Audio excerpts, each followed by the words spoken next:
साद्वैतं सावधूतं परिजन सहितं कृष्ण चैतन्य देवं श्री राधा कृष्ण पादान् सगन ललिता श्री विशाखान्वितान् च हे कृष्णा करुणा सिंधो दीनबंधो जगत्पते गोपेशा गोपिका कांता राधा कांता नमोस्तुते तप्त कांचन गौरांगी राधे वृंदावनेश्वरी वृषभानुसुते देवी प्रणमामि हरिप्रिये वाञ्छाकल्पतरुभ्यश्च कृपा सिन्धुभ्य एव च पतितानां पावनेभ्यो वैष्णवेभ्यो नमो नमः। नमो विष्णुपादाय कृष्णप्रेष्ठाय भूतले श्रीमते भक्तिवेदान्ता स्वामिनिति नामिने श्रीकृष्ण चैतन्य प्रभु नित्यानंद श्री अद्वैत गदाधर श्रीवासादि गौर भक्तवृंद हरे कृष्णा कृष्णा कृष्णा हरे हरे हरे राम राम राम हरे हरे। హరే కృష్ణ. మాతాజీ నా వాయిస్ మీకు క్లియర్ గానే ఉంది కదా? క్లియర్ గా ఉంది మాతాజీ. ఓకే మాతాజీ. ఇది నా బ్లూటూత్ నా ల్యాప్టాప్ ఇది చేయట్లేదు, అందుకని చెప్పేసి కొంచెం డౌట్ పడ్డాను. క్లియర్ గా ఉంది. ఓకే.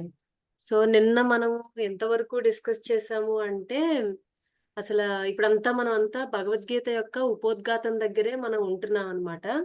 సో ఈ రోజు కూడా యాజ్ యూజువల్ గా మనం భగవద్గీతలో కురుక్షేత్ర యుద్ధం నుంచి, మహాభారతం నుంచి కొంచెం పాయింట్స్ డిస్కస్ చేసుకొని భగవద్గీత నుంచి ముందుకు వెళ్ళిపోదాము. సో ఫస్ట్ మీ అందరికీ స్క్రీన్ కనబడితే ఆల్రెడీ మీరు శ్రీ శ్రీ రాధా దామోదర్ భగవాన్ని, జగన్నాథ్ బలదేవ్ సుభద్రామయ్యల్ని దర్శనం చేసుకుంటున్నారు. అందరూ ఒకసారి 3 సార్లు హరే కృష్ణ మహామంత్రం చెప్పుకొని మనం క్లాస్ స్టార్ట్ చేద్దాము. హరే కృష్ణ కృష్ణ కృష్ణ హరే హరే హరే రామ రామ రామ హరే హరే హరే కృష్ణ కృష్ణ కృష్ణ హరే హరే హరే రామ రామ రామ హరే హరే హరే కృష్ణ కృష్ణ కృష్ణ హరే హరే హరే రామ రామ రామ హరే హరే.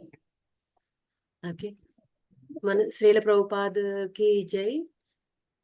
మన గురు మహారాజ్ హిజ్ హోలీనెస్ జయపతాక్ స్వామి మహారాజ్ కి జై. మన శిక్షా గురుస్ అయిన హిజ్ గ్రేస్ సామదాస్ ప్రభుజీకి, హర్ గ్రేస్ నితాయ్ సేవని మాతాజీకి జై. గురు పరంపర కి జై. ఓకే, మనం మాతాజీ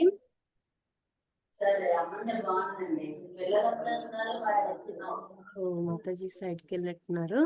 ఓకే, మనం స్టార్ట్ చేద్దాము. ఓకే, సో ఇప్పుడు అంతా మహాభారతం గురించి మనం మాట్లాడేటప్పుడు మనం మెయిన్ గా మనం మాట్లాడిన అప్పుడు విషయాలన్నీ ఏంటంటే, ఒక గొప్ప మహారాజ్ అయినా ఉండి తనకి కొడుకులు ఉండి కూడా వాళ్ళ కొడుకులకి సామర్థ్యం లేదు, ఇంత పెద్ద దేశాన్ని పరిపాలించే సామర్థ్యం తన కొడుకులకి లేదని చెప్పేసి సామర్థ్యం ఉన్న రాజుని వెతికి కురువంశంలో ఉన్న ఒక వ్యక్తికి మొత్తం దేశాన్ని, తన రాజ్యాన్ని మొత్తం అంతటిని తీసుకెళ్లి వేరే వంశంలో ఉన్న వాళ్ళకి అప్పచెప్పారనమాట. అంటే అప్పటి రాజుల యొక్క దానగుణం ఆ లెవెల్లో ఉండేది. సో దానికి మన మాతాజీ వాళ్ళు కానీ మన గురువులు కానీ ఏం చెప్తారంటే, మనం ఎప్పుడు మన సంపద మీద మన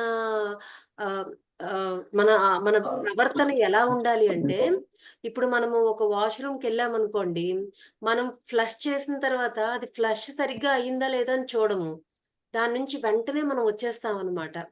సో అలానే ఒక్క నిమిషం మాతాజీ, నాకు చిన్న ప్రాబ్లం వచ్చింది, నేను నా ఫోన్లో కనెక్ట్ అవుతాను.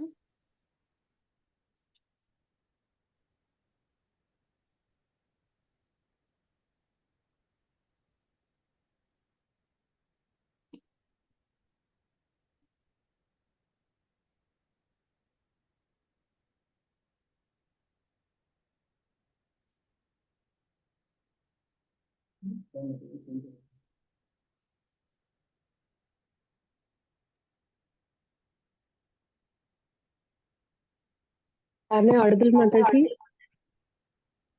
Okay Mataji, okay. Hare Krishna. Okay,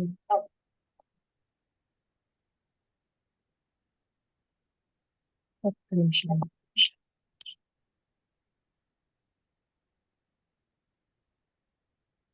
okay.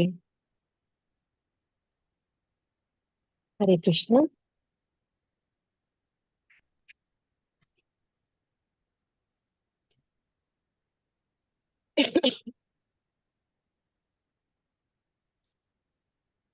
Okay. So ఇప్పుడు ఆ రాజు తీసుకెళ్లి ఏం చేశారు, కురువంశంలో ఉన్న వేరే రాజుకి ఇచ్చేసారనమాట. సో అది అంత చిన్న విషయం ఏం కాదు.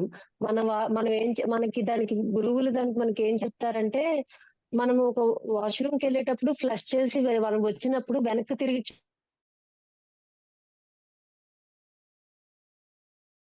చూడగైతే ఉంటామో, మన సనాతన ధర్మంలో మన పూర్వీకుల్లో ఉన్న రాజులు కూడా వాళ్ళ సంపద పట్ల అంత వైరాగ్యంతో ఉండేవాళ్ళు. అనుభవించేటప్పుడు వాళ్ళ ధర్మాన్ని వాళ్ళు పాటిస్తూ, ఇది నాకు భగవంతుడిచ్చిన కృప అని చెప్పి అనుభవించేవాళ్ళు. వదిలి వెళ్ళిపోయేటప్పుడు కూడా అంతేలాగా, అంటే మొత్తం సమస్త భారతదేశాన్ని వదిలేసి, నాది కాదు ఈ రాజ్యం అని అడవుల్లోకి వెళ్ళిపోవడం అనేది అంత చిన్న ఇష్యూ అంత చిన్న విషయమేం కాదు. ఇప్పుడు చిన్న విషయం అంటే నా గురించి నేను ఎప్పుడైనా తీసుకుంటే, నేను ఏదైనా ఒక బొమ్మ కొన్నాను అనుకోండి, ఆ బొమ్మని నా పిల్లలు ఆడుకునేంత వరకు ఓకే గాని, వేరే వాళ్ళ పిల్లలకి ఇవ్వాలంటేనే నేను ఆలోచిస్తాను. అమ్మో అది ఇరిపేస్తారేమో, మళ్ళీ నా పిల్లాడికి పనికిరాదేమో అని నేను ఆలోచిస్తాను. అంటే అంత లోభం నాలో ఉంది. కానీ మొత్తం భారతదేశం అన్నంత రాజ్యము, ఈ మూల నుంచి ఆ మూల వరకు ఉన్న రాజ్యము, ఓకే, ఏనుగు అంబారీల మీద వాళ్ళు వెళ్తే అంతో మర్యాద చేసే జనము అందరినీ వదిలేసి, నాకింకా ఈ రాజ్య పరిపాలన వద్దు, నేను భక్తి మార్గంలోకి ముందుకెళ్తాను, ఇప్పుడు ఈ రాజ్యాన్ని ఒక సమర్థవంతుడు అని వాడికి ఇవ్వాలని చెప్పి, నా కొడుకులు సమర్థవంతులు కాదని చెప్పి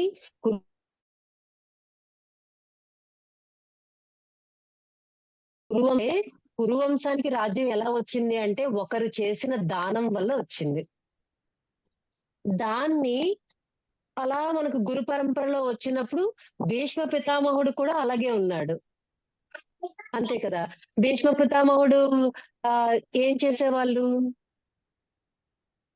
ఒక తండ్రి సంతోషం కోసం అని చెప్పేసి తను బ్రహ్మచర్యం తీసుకొని జీవితం మొత్తం ఈ సింహాసనానికి నేను పని చేస్తాను తప్ప, నేనంటూ పెళ్లి చేసుకోను, నేనంటూ పిల్లల్ని కలను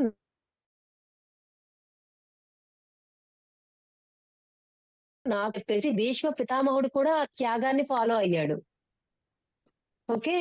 ఇలాంటి గొప్ప వంశంలోంచి వచ్చిన పరంపరలో మనం ఆల్రెడీ డిస్కస్ చేసాం, ముగ్గురు అన్నదమ్ములు పుట్టారు. ఓకే. వాళ్ళెవరంటే భీష్మ పితామహుడి తమ్ముడికి తమ్ముడు భార్యల పిల్లలన్నమాట. తమ్ముడికి కూడా పుట్టలేదు. ఎందుకంటే తమ్ముడు చనిపోయాడు. అప్పుడు వ్యాస మహాదేవుడు వచ్చి మంత్ర బలం ద్వారా వాళ్ళకి పిల్లల్ని ఇచ్చారనమాట. ఓకే. సో ఇప్పుడు ఏంటంటే అప్పట్లో ఈ మహాభారత పురాణాలన్నిటినీ చూసి సైంటిస్టులు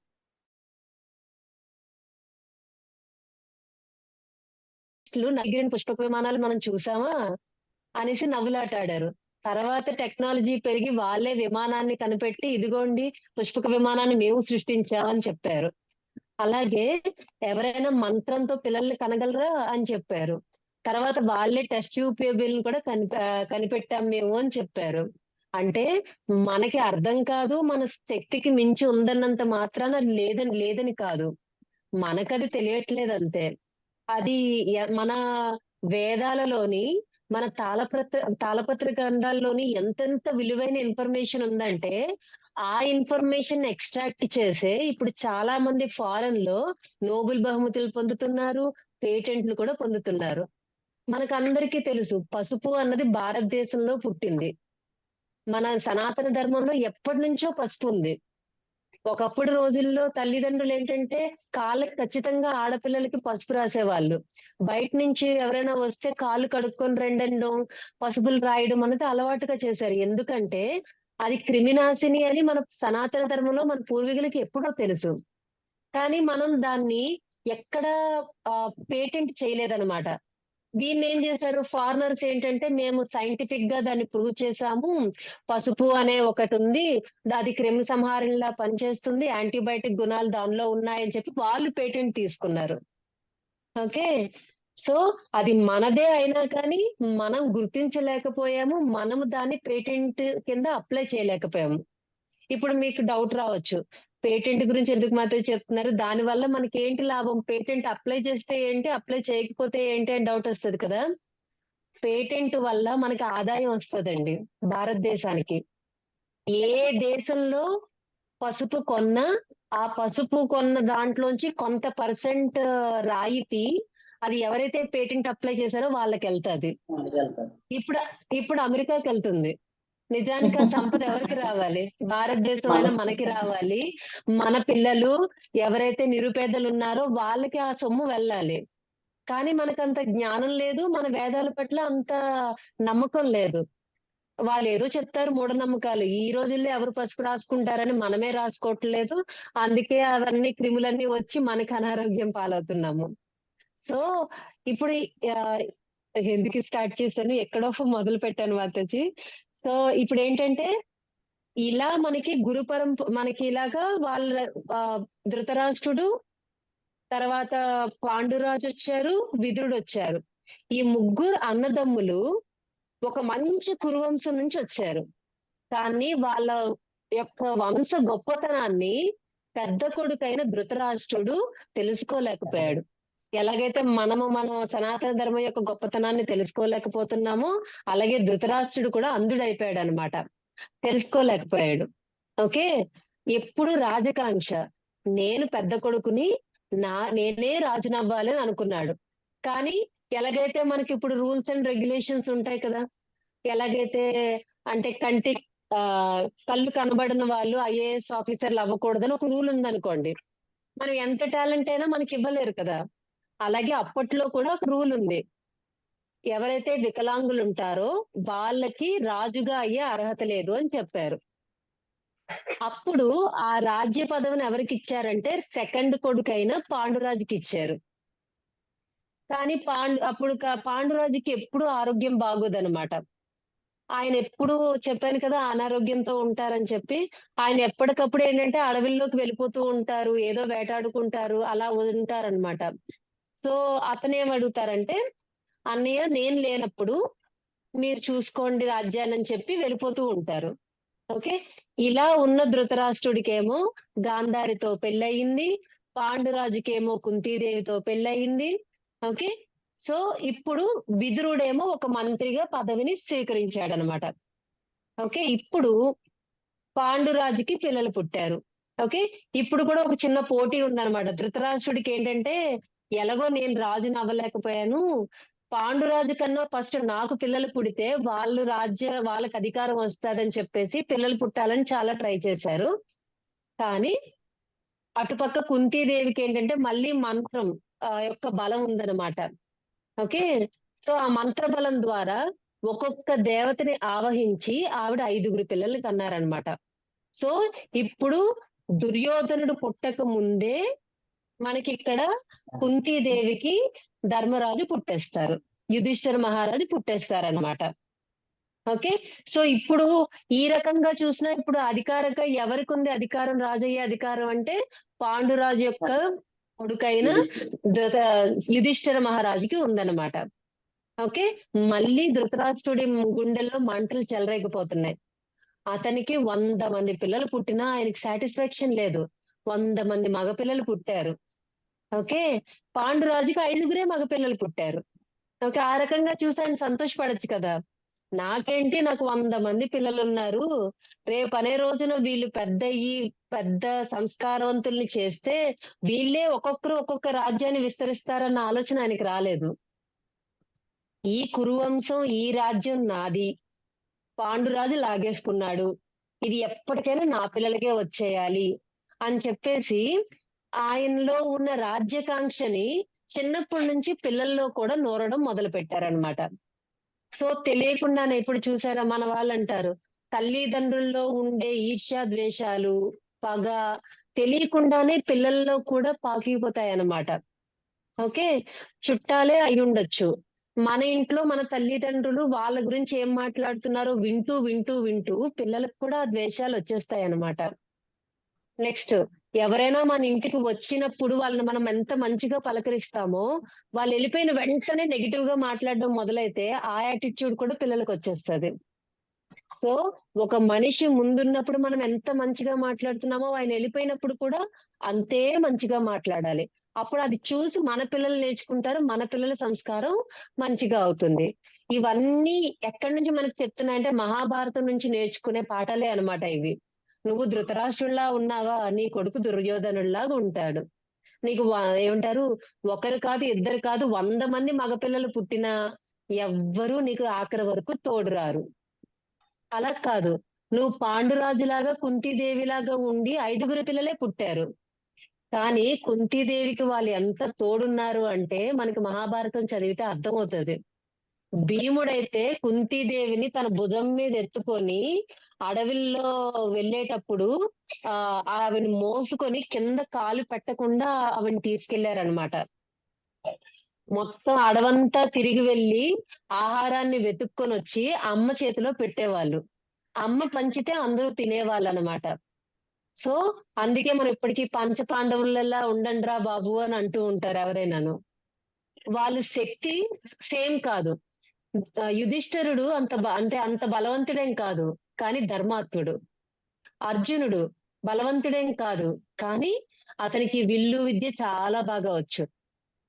భీముడు ఆయన బలవంతుడు గాని మరి తెలివైన వాడేం కాదు. అన్నేం చెప్తే అది ఫాలో అవుతాడు. నకుల సహదేవులు ఏంటంటే వాళ్ళు చాలా కోమలంగా ఉండే చిన్న పిల్లలు లాంటి వాళ్ళన్నమాట. సో వాళ్ళు బయట చూస్తే 5గురు 5 రకాలుగా ఉంటారు గాని వాళ్ళ 5గురు ఎప్పుడు తల్లి మాట పాటిస్తూ ఉంటారు. వాళ్ళు ఎప్పుడు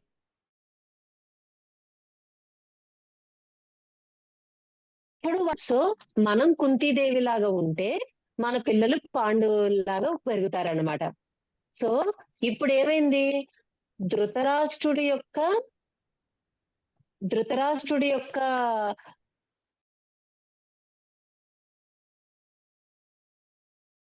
అయిపోయిందనమాట. ముఖ్యంగా దుర్యోధనుడి మీద పడిపోయిందనమాట.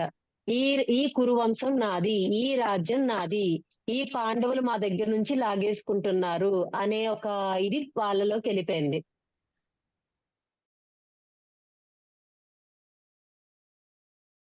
సోలో ముగ్గురు మాత్రమే కుంతిదేవి పుత్రులు. ఇంకొక ఇద్దరు ఏంటంటే పాండురాజు రెండో భార్య పిల్లలు అనమాట. ఆవిడ పేరు మర్చిపోయాను. సో మర్చిపోయాను మాతాజీ. సో ఓకేనా. సో వాళ్ళు 5గురు కూడా ఒక తల్లి పిల్లలు కాదు. ముగ్గురేమో మాద్రి. కుంతిదేవి. ఆ మాద్రి. ఓకే. ఇంకో ఇద్దరేమో వేరే తల్లి పిల్లలు కానీ ఒక తల్లి పిల్లలానే ఉంటారు.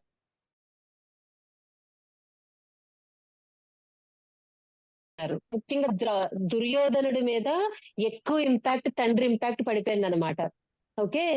ఇప్పుడు ఎప్పుడైతే పాండురాజు మరణిస్తారో కుంతీదేవి 5గురు చిన్న పిల్లల్ని వేసుకొని ఏడ్చుకుంటూ వస్తదనమాట. ఎవరి దగ్గరికి, భీష్మ పితామహుడి దగ్గరికి వస్తది. భీష్మ పితామహుడికి తమ్ముడు తమ్ముడి కొడుకు ఎవరంటే పాండురాజు. అంటే పాండురాజు భీష్మ పితామహుడికి ఏమవుతాడు, కొడుకు అవుతాడు. అవునా. ఆయన కొడుకు అంటే మనవలు అవుతారు. అంటే ఈ అర్జునుడు, యుధిష్ఠిరుడు వీళ్ళందరూ ఏంటంటే భీష్మ పితామహుడికి మనవలు అవుతారు. ఓకే. కానీ ఈయన ఎలా అంటే తండ్రిలా సాకుతాడనమాట వాళ్ళని భీష్మ పితామహుడు అర్జునుడిని. ముఖ్యంగా అర్జునుడు ఎప్పుడు వైట్ డ్రెస్ వేసుకుంటాడు, భీష్మ పితామహుడు ఎప్పుడు వైట్ డ్రెస్ వేసుకుంటారు. ఎప్పుడు ఆయన ఒళ్ళోనే కూర్చొని నాన్న నాన్న పితామహ అని పిలుస్తూ ఉంటే భీష్మ పితామహుడు అంటారన్నమాట, నేను నీకు పితామహుడిని కాదు నాన్న, మీ నాన్నకి పెదనాన్నని అవుతాను, కాబట్టి నేను పితామహని నీకు, నేను అంటే మన దాంట్లో అంటాం కదా తాతమ్మని తాతయ్యని అని అంటూ ఉంటాం కదా, అలాగా చెప్తారంట అనమాట. అలాగా ఆ భీష్మ పితామహుడి యొక్క గడ్డాలు పట్టుకొని పెరిగారు ఈ అర్జునుడు, యుధిష్ఠిరుడు వీళ్ళందరూను. ఇప్పుడు భీష్ముడు చాలా ముందు చూపున్న వ్యక్తి, గంగాదేవి పుత్రుడు. ఎవరి మనసులో ఏముందో ఆయనకి మొత్తం అంతా బాగా తెలుసు. అంతే కదా. సో ఈ భీష్మ పితామహుడికి అర్థమవుతుంది కౌరవులు అంటే 100 మంది, పాండవులు అంటే 5గురు. కానీ వీళ్ళందరూ కురువంశానికి చెందిన వాళ్ళే. ఓకే. ఆయనకు అర్థమవుతుంది దుర్యోధనుడిలోని విషబీజాలు నాటుకున్నాయి. ఓకే. వీళ్ళని ఈ రాజ్యానికి దగ్గరగా ఉంచకూడదు, దూరంగా విద్యకి పంపించాలి అని డిసైడ్ అయ్యి అప్పుడు ఆయన ద్రోణాచార్యుణ్ణి రీచ్ అవుతారనమాట. అప్పుడు ద్రోణాచార్యుడు ఏం చెప్తారంటే, నేను ఈ రాజ్యంలో ఉండి నేను మీ పిల్లలకి విద్య నేర్పించను. మనకి గురుకుల విద్య గురించి తెలిసే ఉంటది కదా. ఒకప్పుడు విద్య ఎంత బాగుండేదో అవన్నీ చదువుతూ ఉంటే మనం చాలా మిస్ అయిపోయామని అనిపిస్తూ ఉంటుంది. ఒకప్పుడు రోజుల్లో వాళ్ళు రాజు కొడుకు అవనివ్వండి, వైశ్య కొడుకు అవనివ్వండి, ఏ వంశం అయినా గాని వాళ్ళ వాళ్ళ తాలూకా గురువుల దగ్గరికి వెళ్లి నేర్చుకునేవాళ్ళు విద్య. అమ్మాయిలకి విడిగా గురుకులం ఉండేది, అబ్బాయిలకి విడిగా గురుకులం ఉండేది. అంటే ఒక వయసు వచ్చేదాకా అబ్బాయిలు అమ్మాయిలతో అసలు కలిసేవారు కాదు. ఓకే. వాళ్ళకి తెలిసేవాళ్ళు ఎవరంటే చెల్లి తెలిసేవాళ్ళు, అక్క తెలిసేవాళ్ళు, అమ్మ తెలిసేవాళ్ళు అంతే. సో అప్పుడేంటి, ఒక 5, 6 ఏళ్ల వరకు చాలా అల్లారు ముద్దుగా పెరిగిన రాజకుమారుల్ని ఒక్కసారిగా కాషాయ వస్త్రాలు పంపించేసి గురువు గారి దగ్గరికి అడవుల్లోకి పంపించేసేవాళ్ళు. గురువు గారు వాళ్ళకేమీ పంచభక్ష భోజనాలు ఏం పెట్టేవాళ్ళు కాదు. అడవిల్లో కలముందలే అవి దొరికేవి కదా, అవి పెట్టేవాళ్ళు. ఓకే. తర్వాత నేల మీద పడుకోబెట్టేవాళ్ళు. రోజు కట్టెలు కట్టుకొని తీసుకురండిరా అని చెప్పేవాళ్ళు. అంటే కష్టపడడం, వండుకోవడం, అంటే సేవ చేయడం అన్ని చిన్న వయసులోనే వాళ్ళకి నేర్పించేవాళ్ళు. తర్వాత వాళ్ళకి కావలసిన జ్ఞానం అంతా నేర్పించేవాళ్ళనమాట. క్షత్రియుడైతే క్షత్రియుడికి ఏ జ్ఞానం కావాలి, వైశ్యుడైతే వైశ్యుడికి ఏ జ్ఞానం కావాలి. సో మీ వాళ్ళ యొక్క కుల ధర్మాలు బట్టి వాళ్ళకి విద్యల్ని నేర్పించేవాళ్ళనమాట. ఓకే. సో ఇలా నేర్పించి ఎప్పుడైతే మంచేంటి, చెడేంటి, ధర్మం ఏంటి, అధర్మం ఏంటి, సెల్ఫ్ కంట్రోల్ పూర్తిగా వచ్చిన తర్వాత అప్పుడు మళ్ళీ వాళ్ళని తల్లిదండ్రుల దగ్గరికి పంపించేవాళ్ళు. ఈ రోజుల్లో ఎవరైనా హాస్టల్‌కి పంపిస్తే తల్లిదండ్రులతో ఎలా అంటున్నారంటే, వీళ్ళకసలు మనస్సు లేదు. వీళ్ళసలా కఠినాత్ములు అంటారు గానీ, మన పూర్వీకులు ఇంకా కఠినాత్ములు. 5 ఏళ్ల పిల్లాడినే పంపించేసేవాళ్ళు గురువు దగ్గరికి. మళ్ళీ వాళ్ళెప్పుడొచ్చేవాళ్ళంటే 21 ఏళ్ళకి తిరిగొచ్చేవాళ్ళు. రాగానే బాబు ఇప్పుడు నీకు మంచి, చెడు తెలిసింది. ధర్మం, అధర్మం తెలిసింది. ఓకే. ఇప్పుడు నువ్వు పెళ్లి చేసుకొని ఒక అమ్మాయిని వాళ్ళ జీవితంలోకి తీసుకొచ్చేవాళ్ళు. సో పెళ్లి చేసుకొని పిల్లల్ని కని వాళ్ళ జీవితం వాళ్ళు ప్రశాంతంగా ఉండేది. ఓకే. ఇప్పుడు మన కలియుగంలో చాలా డిఫరెన్స్. తెలిసి తెలియని వయసులోనే 5థ్ క్లాస్, 6థ్ క్లాస్‌లోనే లవ్ లెటర్స్ రాసుకునేలాగా అమ్మాయిలని, అబ్బాయిలని మనమే కలిపి కూర్చోబెడుతున్నాం. ఇప్పుడేంటంటే నాకు కోఎడ్ ఒద్దు, ఓన్లీ బాయ్స్ స్కూల్ కావాలని వెతికినా ఎక్కడ దొరకట్లేదు. గర్ల్స్ స్కూల్‌లో, గర్ల్స్ కాలేజీల్లో అమ్మాయిల్ని జాయిన్ చేస్తుంటే అమ్మాయిలు ఎలా ఫీల్ అవుతున్నారంటే, మా మీద నమ్మకం లేక మా అమ్మా, నాన్న ఇలా జాయిన్ చేశారని ఫీల్ అవుతున్నారు. అంతేగాని వాళ్ళ ప్రొటెక్షన్ గురించి చేస్తున్నారని అనుకోవట్లేదు. సో ఇంత డ్రాస్టిక్ డిఫరెన్స్ ఉంది. సో ఈ భీష్మ పితామహులకి అర్థమైపోయిందనమాట. వీళ్ళకి సుఖాలు ఎక్కువైపోతున్నాయి, విష బీజాలు నాటుకుపోతున్నాయి. వీళ్ళని ముందు గురుకులానికి పంపించేయాలని చెప్పి ద్రోణాచార్యుడితో 100 మంది కౌరవుల్ని, 5గురు పాండవుల్ని మొత్తం అందరిని పంపించేశారనమాట ద్రోణాచార్యుడి దగ్గరికి. ప్లస్ ద్రోణాచార్యుడి కొడుకు అశ్వత్థామ. ఆయన కూడా అక్కడే వీళ్ళతో పాటు నేర్చుకున్నారనమాట. ఓకే. అశ్వత్థామ ద్రోణాచార్యుడి కొడుకు చాలా పేదరికంలో పెరిగాడు. ఎంత పేదరికం అంటే వాళ్ళకి తాగడానికి పాలుండకపోతే అందరూ పాలు తాగుతుంటే అడిగేవాడనమాట. అప్పుడు ఆ తల్లి ఏం చేసేదంటే గంజి నీళ్లు తెల్లగానే ఉంటాయి కదా, గంజి నీళ్ళే ఇస్తూ ఇదే పాలు నాన్న అని చెప్పిచ్చేదనమాట. అంత పేదరికంలో ఉండేవాళ్ళు. సో అలాంటి సందర్భంలో దుర్యోధనుడు యొక్క మెంటాలిటీ ఏంటంటే, అవతల వాళ్ళకి ఏం లేదో అది వాళ్ళకిచ్చి, వాళ్ళని మిత్రులుగా చేసుకొని అవసరానికి పక్కన పెట్టుకునేవాడనమాట. చిన్నప్పటి నుంచి ఆ విద్యుంది. సో అలా అశ్వత్థామని ఫ్రెండ్‌షిప్ చేసుకున్నాడనమాట. ఇప్పుడు దుర్యోధనుడు అక్కడున్నా కానీ, ఎప్పటికప్పుడు శకుని వెళ్ళిపోతూ ఉండేవాడక్కడికి. వెళ్ళిపోయి, ఇదే మంచి తరుణం, పాండవుల్ని చంపేయండి.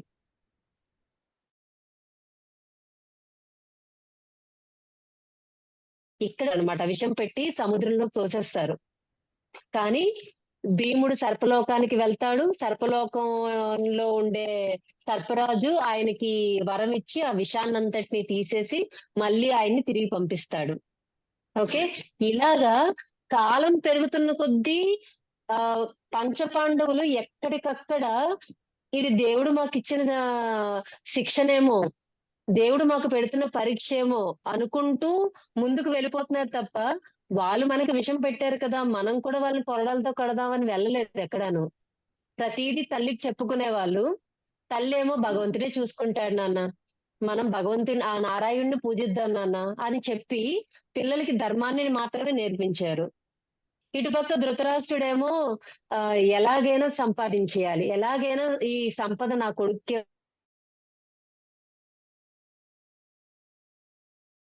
వచ్చే. సో వయసు పెరుగుతున్న కొద్దీ ఈ వైరం ఎక్కడికి తగ్గట్లేదు. ఎంత దాకా వైరం వెళ్ళిపోతూ ఉందంటే, పాండవులు ఒక లక్షాగృహంలో ఉంటే దాన్ని కాల్చేసి వాళ్ళని చంపేయాలని ప్రయత్నించారు. ద్రౌపదిని వస్త్రాపహరణం చేసి ఆవిడ్ని అవమానించడానికి చూశారు. ఓకే,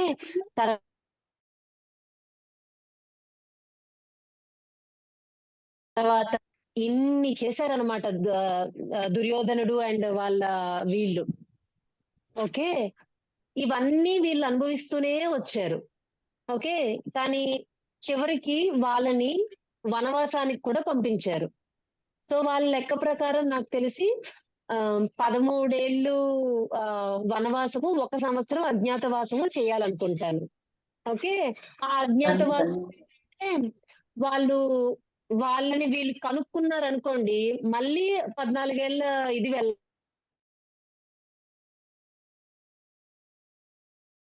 వెళ్ళాలన్నమాట. దీని తర్వాతే బయటకు వస్తారు. కానీ దుర్యోధనుడు ఒప్పుకోడు అనమాట. ఇంకా లెక్క ప్రకారం ఇంకా కొన్ని గడియలు ఉన్నాయి, వీళ్ళ అజ్ఞాతవాసం ఇదైపోయింది, వీళ్ళు మళ్ళీ వెళ్ళిపోవాలి వనవాసానికి అని అంటారు. కానీ భీష్మ పితామహుడికి తెలుసు కదా, ద్రోణాచార్యుడికి తెలుసు కదా, కానీ వాళ్ళెవ్వరూ మాట్లాడట్లేదు. ఎందుకు మాట్లాడట్లేదంటే, రాజు ఉంటుండగా రాజు కింద వాళ్ళు మాట్లాడకూడదు, అది ధర్మం కాదు అని వాళ్ళు ఊరుకుంటారు. రాజుకి అన్ని తెలుసు ధృతరాష్ట్రుడికి. అప్పుడు ఆ క్షణంలో ఉన్న ఆ పదవిలో ఉన్న వాళ్ళు ఎవరంటే ధృతరాష్ట్రుడు. కానీ కొడుకుల మీద మోహం, ఒప్పుకోవట్లేదు. ఓకే, అప్పుడు మన శ్రీకృష్ణ పరమాత్ముడు వచ్చారనమాట, మన హీరో. వచ్చి ఏమడుగుతారంటే, వాళ్ళు క్షత్రియులు కాబట్టి, వాళ్ళు 5గురు ఉన్నారు కాబట్టి 5 గ్రామాలు ఇవ్వండి, వాళ్ళు అక్కడే పరిపాలన చేసుకుంటారు, వాళ్ళ బతుకు వాళ్ళు బ్రతుకుతారు, మొత్తం భారతదేశం పైనుంచి కింద వరకు మీరు తీసుకోండి, ఒక్క 5 గ్రామాలు ఇవ్వండి అని అడిగారనమాట. అయితే అది కాదు కదా, గుండు సూది కూడా మేము ఇవ్వము అని అన్నారు. ఇంతకీ రాజ్యం ఎవరిది? పాండురాజు కుమారుడు అయిన యుధిష్ఠిరుడిది. అధికారం ప్రకారం ఎవరిది అంటే యుధిష్ఠిరుడిది. ఓకే, కానీ పవర్ ఆఫ్ పట్ట ధృతరాష్ట్రుడికి ఇచ్చారు కొన్నాళ్ళకి. కానీ అందుకే అంటారు కదా, ఆ తెలిసి కూడా తెలియక కూడా సునకాన్ని తీసుకెళ్లి మనం సింహాసనం మీద కూర్చోబెట్టకూడదు, అది దాని బుద్ధి చూపించుకుంటది అన్నట్టు, ఈయన యొక్క అంధకారం, అజ్ఞానం, వ్యామోహం, రాజ్యం మీద వ్యామోహం ఎంత దాకా తీసుకొచ్చిందంటే, ఒకవైపు 14 లక్షల యోనుల ఆర్మీ ఒకవైపు ఉంది. ఓకే, ఒకవైపు 5 లక్షలు, సరే అక్కడ పెట్టి వద్దాం, 5 లక్షల యోనుల ఆర్మీ ఏమో పాండవులు వచ్చారనమాట. అంటే ఒక రకంగా చూడాలి అంటే కొన్ని లక్షల కోట్ల సైనికుల మధ్య యుద్ధం జరగబోతుంది ఇప్పుడు. ఇంతమంది చనిపోవడానికి కారణమయ్యారు ఎవరు? ధృతరాష్ట్రుడు. ఆయనకున్న రాజ్యకాంక్ష వల్ల ఇప్పుడు ఎంత మంది కుటుంబాలలో చీకట్ల అలుముకుంటున్నాయో చెప్పలేమన్నమాట. కృష్ణుడు అది తప్పించాలనే చూస్తున్నాడు. ఓకే, 5 గ్రామాలు ఇవ్వండి, వాళ్ళ బతుకు వాళ్ళు బతుకుతారని అడిగారు. అంతకన్నా ఇంకా కిందకి రావడానికి లేదనమాట. అంతే కదా, కానీ దానికి కూడా వాళ్ళు ఒప్పుకోలేదు. ఇంకా కృష్ణ ఏంటంటే, ఇప్పుడు కృష్ణ మన అందరికీ తండ్రే కదా, దుర్యోధనుడికి కూడా కృష్ణ తండ్రే, యుధిష్ఠిరుడికి కూడా కృష్ణుడే తండ్రి. సో చూశారు వీళ్ళు మారుతారు, భక్తి మార్గంలోకి వస్తారు అని చూస్తారు.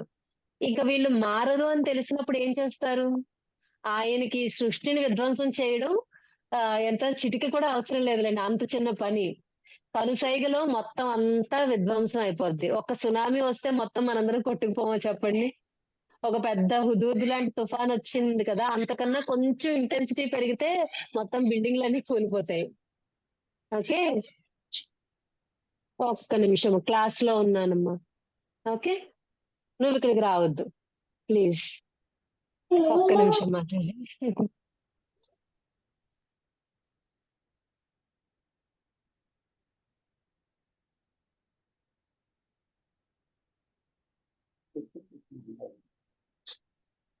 ఓకేనా?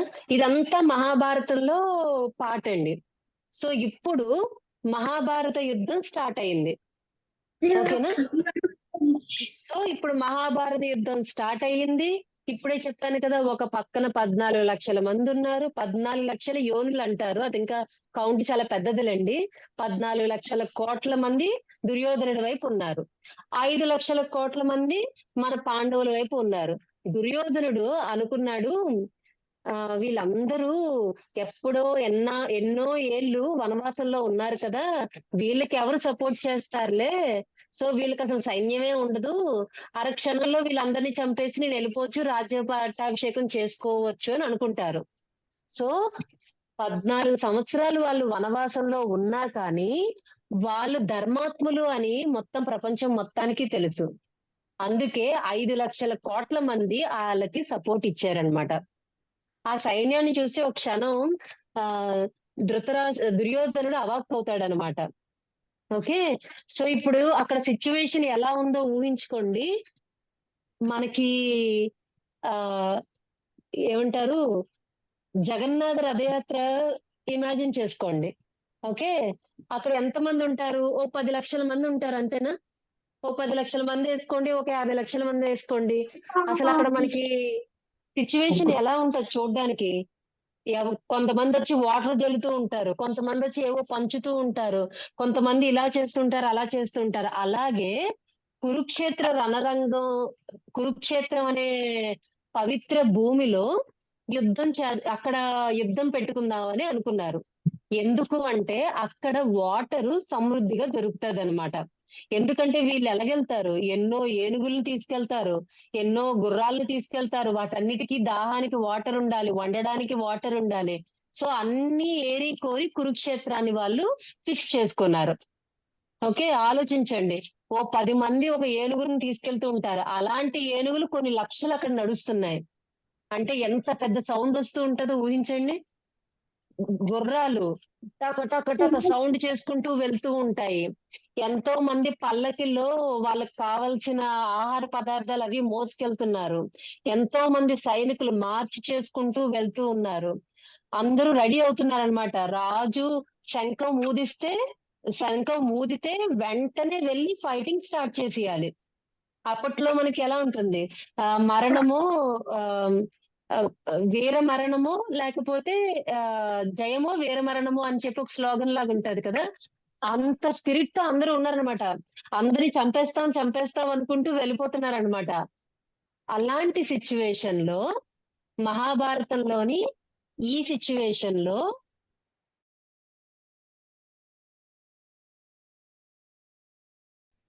ఏంటంటే ఆహ్, కృష్ణ పద వెళ్దాము. వెళ్ళి ఆహ్, ఇరు సైన్యాలకి మధ్యలో నా రథాన్నుంచు. అసలు ఎవరున్నారో చూస్తాను అని అడుగుతారనమాట. కృష్ణ సర్వాంతర్యామి కదా! అర్జునుడు ఏం ఆలోచిస్తున్నాడో ఆయనకి తెలుసు. ఓకే. అర్జునుడిని గనక డైరెక్ట్‌గా తీసుకెళ్లి దుర్యోధనుడు రథం ముందు ఆపితే, "పద కృష్ణ యుద్ధం స్టార్ట్ చేద్దాం" అని అంటారు. కానీ కృష్ణుడు అలా చేయలేదు. అర్జునుడి యొక్క వీక్‌నెస్ తెలుసు. అందుకనే తీసుకెళ్ళి అర్జునుడికి ఎవరైతే అత్యంత ఇష్టమో, అలాంటి ఇష్టమైన భీష్మ పితామహుడు ముందు రథం ఆపారనమాట. ఒక పక్కన చూస్తే భీష్మ పితామహుడు. ఎవరా భీష్మ పితామహుడు? ఇప్పుడే చెప్పాను. తండ్రి చనిపోతే ఒక తాతయ్య తండ్రిలా వాళ్ళని పెంచారు. చిన్నప్పటి నుంచి ఆ తాతయ్య గడ్డాలు పెట్టుకొని పెరిగాడు అర్జునుడు. ఎన్నో నీతి సూత్రాలని ఆ తాతయ్య దగ్గర నేర్చుకున్నాడు ఆయన. అలాంటి తాతయ్య మీద